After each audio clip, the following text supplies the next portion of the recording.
16 जुलाई 2012 कसेड़ी घाट। 4 दोस्त अनिकेत, साहिल, राजीव और अमित सब हॉलिडे एंजॉय करने के बाद रात में वापस घर लौट रहे थे। अमित, अरे यार कब ये रास्ता खत्म होगा?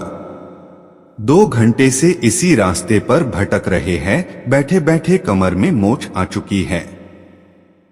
राजीव, हाँ यार साहिल, तुझे इस रास्ते के बारे में पता भी है या ऐसे ही गाड़ी को भगाए जा रहा है? साहिल, पता नहीं यार, दिन में तो ये रास्ता जल्दी कट जाता है, ना जाने इस वक्त ऐसा क्या हो रहा है। और वैसे भी मैं रात में कभी इस रास्ते से सफर नहीं किया, दिन में 2 से 3 बार यहाँ से गुजरा हूँ, रात का एक्सपीरियंस तो मुझे भी नहीं है। वो आपस में बात ही कर रहे थे कि तभी उन्हें पीछे से एक ट्रक की तेज हॉर्न सुनाई देती है। वो गाड़ी लगातार इनकी गाड़ी को ओवरटेक करने की कोशिश कर रही थी। अमित, कैसा ड्राइवर है, पीकर गाड़ी चला रहा है क्या? इतने में उस ट्रक ने इनकी गाड़ी को एक तेज टक्कर दी और लगातार हॉर्न बजाता रहा। अनिकेत, साहिल साइड दे उसको, वरना ऐसा लगता है कि ये हमें मारने के इरादे से आया है। साहिल उस ट्रक को साइड दे देता है और वो गाड़ी सीधा आगे निकल जाती है। साहिल, तुम लोगों ने उस गाड़ी को देखा? ऐसा लग रहा था कि जैसे खंडर से निकाला हो, ऐसा लगता है 200 साल पुरानी ट्रक है।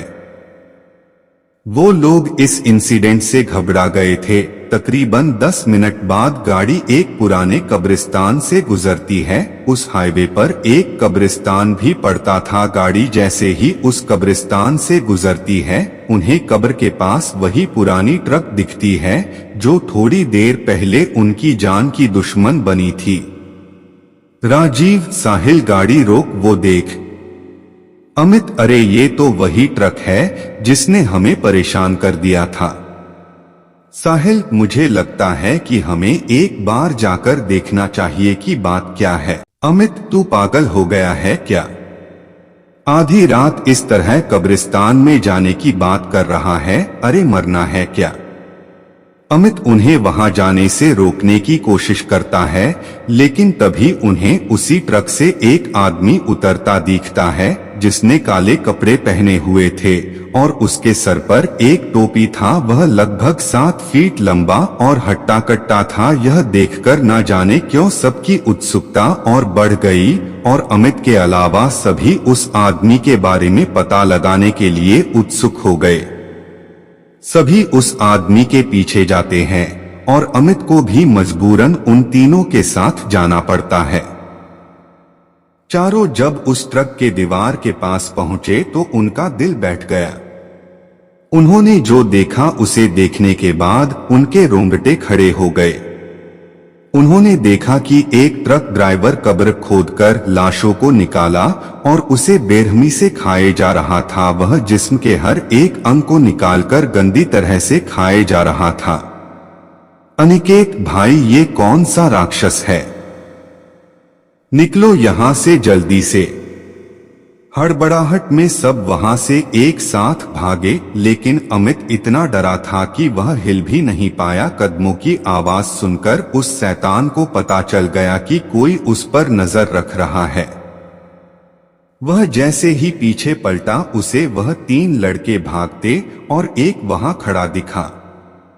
वह शैतान अमित के करीब पहुंचा और उस शैतान ने सीधा अमित के गले पर वार किया और एक ही वार में अमित की दर्दनाक चीख निकली और इसके साथ ही अमित की वही मौत हो गई। यहाँ तीनों तेजी से गाड़ी की तरफ भागने लगे और गाड़ी के पास पहुंचे और गाड़ी में बैठ गए। वह शैतान अब तक उनके पीछे नहीं भागा था, बल्कि दूर से ही खड़ा उन्हें घूर रहा था।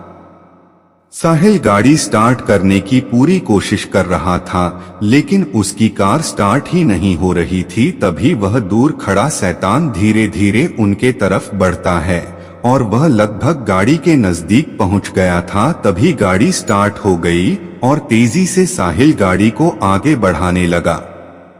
वह शैतान इन तीनों के पीछे पड़ चुका था और तभी वह हवा में उड़ा और सीधा गाड़ी पर कूद गया और जैसे ही अनिकेत उसे देखने के लिए अपनी मुंडी गाड़ी से बाहर निकाली तभी उस शैतान ने अनिकेत का सर अपनी भारी तलवार से काटकर अलग कर दिया और उसका अधकता शरीर गाड़ी में ही फड़फड़ाने लगा। यह देखकर साहिल और राजीव दोनों डर गए और दोनों जान बचाने के लिए चलती गाड़ी से कूद गए।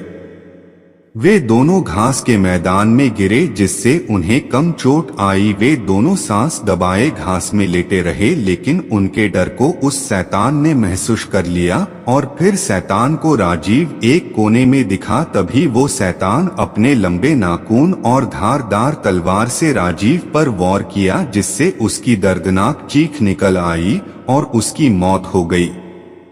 उस शैतान ने साहिल को नहीं देखा था और साहिल भी राजीव की मौत के वक्त वहां से निकल चुका था जिसकी वजह से वो बच गया। उस रात कसेड़ी घाट हाईवे पर जो भयानक हादसा उनके साथ घटा उससे सभी को ये सीख लेनी चाहिए कि अंधेरी रातों में भूतिया रास्ते से गुजरने का अंजाम कितना खौफनाक हो सकता है।